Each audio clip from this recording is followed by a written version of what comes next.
धर्मासाठी स्वतः जीवाचं बलिदान देणाऱ्या माझ्या छत्रपती शंभूराजांना कधी विसरता कामा नये महाराज. काही यातना दिल्या माझ्या शंभूराजांना.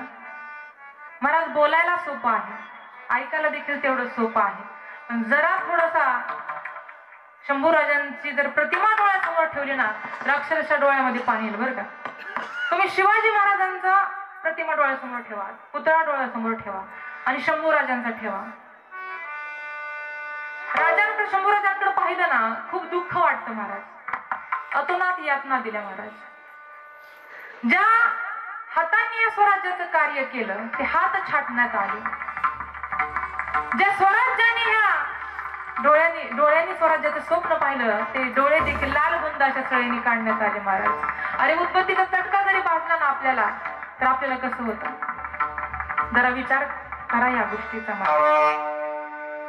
औरंगजेबाने विचारलं वाटेल त्याने मनसबदारी देतो तुम्ही धर्म बदला, परंतु माझ्या राजांनी मरण पत्करलं पण धर्म बदलला नाही महाराज. हे धर्मासाठी जगणं आहे महाराज, जगणं आहे. म्हणून स्वतःसाठी जे जगले ना महाराज ते आपले आजोबा पंजोबा खापर पंजोबा आठवत नाही तर आठवतात तुम्हाला. एकदा वर्षात झालं कुठं फोटो पडतो कुणाचंही त्या ठिकाणी जयंती किंवा हे होत नाही बरं का. त्यांची फक्त वर्षातच घातली जातात. परोपकारासाठी जगणारे माझे ज्ञानोबाराय असतील, तुकोबाराय असतील, धर्मासाठी त्यांनी जीवाची आहुती दिली. पण असं धर्माचं पालन करत असताना पाखंडाचं खंडन कसं करावं माझ्या छत्रपती शिवाजी राजांकडून शिकावं. जगावं कसं छत्रपती शिवाजी राजांनी शिकवलं, परंतु मरावं कसं धर्मवीर स्वराज्य रक्षक शंभूराजांनी आपल्याला शिकवलेलं आहे. छत्रपतींच्या जीवनातील एक छोटासा प्रसंग मला या ठिकाणी सांगावासा वाटेल, कारण छत्रपती सहकारी साखर कारखान्याचं वैभवच या ठिकाणी रोज म्हणजे ज्यावेळेस आम्ही या परिसरामध्ये येतो ना तर जाताना दर्शन म्हणजे नतमस्तक व्हावं असं वाटतं माझ्या राजांच्या चरणी. महाराज त्या काळी माझ्या राजांनी मुठभर मावळ्यांचं सैन्य एकत्रित करावं, मुठभर मावळ्यांचं सैन्य एकत्रित करावं, 500-600 मावळ्यांचं सैन्य एकत्रित करावं. त्यामध्ये कोणत्या जातीचा कुळाचा विचार केला नाही माझ्या राजांनी. मी तुम्हाला मगाशीच सांगितलं ना आपण कोणत्या जातीमध्ये कोणत्या धर्मामध्ये जन्माला येतो आपल्या हातात नसतंच ना महाराज, लक्षात घ्या. माझ्या राजांनी भेदभाव न करता अनेक जाती धर्माचे प्रांताचे एकत्र केले मावळे, 500-600 मावळ्यांचं सैन्य एकत्रित केलं आणि स्वराज्य निर्माण केलं महाराज. ज्यावेळेस अनेक जाती धर्माचा पंथाचा समाज एकत्रित येऊन एका विचाराने राहतो ना महाराज त्यावेळेस कुठं स्वराज्य जागे होतं महाराज, त्यावेळेस कुठं स्वराज्य निर्माण होतं. ही क्रांती जर शिवाजी राजांच्या अगोदर कोणी केली असेल तर माझ्या ज्ञानोबारायांनी केली बरं का. मिळालेली मांदी वैष्णवांची. सावता महाराज असतील, सेना महाराज असतील, नरहरी सोनार असतील, तुकोबारायांच्या पत्नी असतील, महाराज ह्यांना अभंग लिहायला माझ्या ज्ञानोबारायांनी प्रवृत्त केलं, लक्षात घ्या. आणि ज्ञानोबारांकडे क्रांती जर कोणी घडवली तर माझ्या राजांनी. मावळे एकत्रित करून रायरेश्वराचं महादेवाचं मंदिर गाठलं. जय भवानी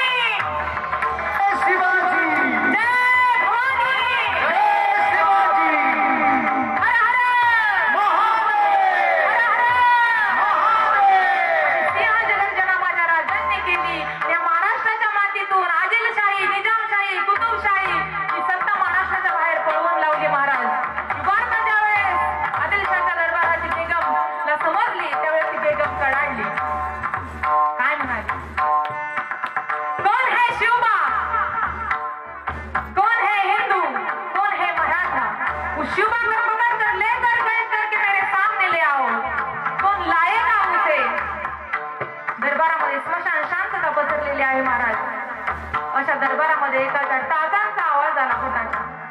तो आवाज होता अब्दुल्ला अर्थात अफजल खान. अफजल खानाने माझ्या राजांना कैद करण्याचा विडा उचलला महाराज. कैद करण्याचा विडा उचलला आणि आपल्या सैन्याने त्या ठिकाणी निघाला. प्रवासामध्ये त्याला तुळजापूर लागलं महाराज. तुळजापूर गाव सुरुवातीला एकदम छोटस गाव होतं, परंतु आई जगदंबेची कृपा व्हावी आणि आज ते भव्य दिव्य आज तुम्ही पाहताय तुळजापूर देवस्थान आपल्या महाराष्ट्राचं त्या ठिकाणी कुलदैवत.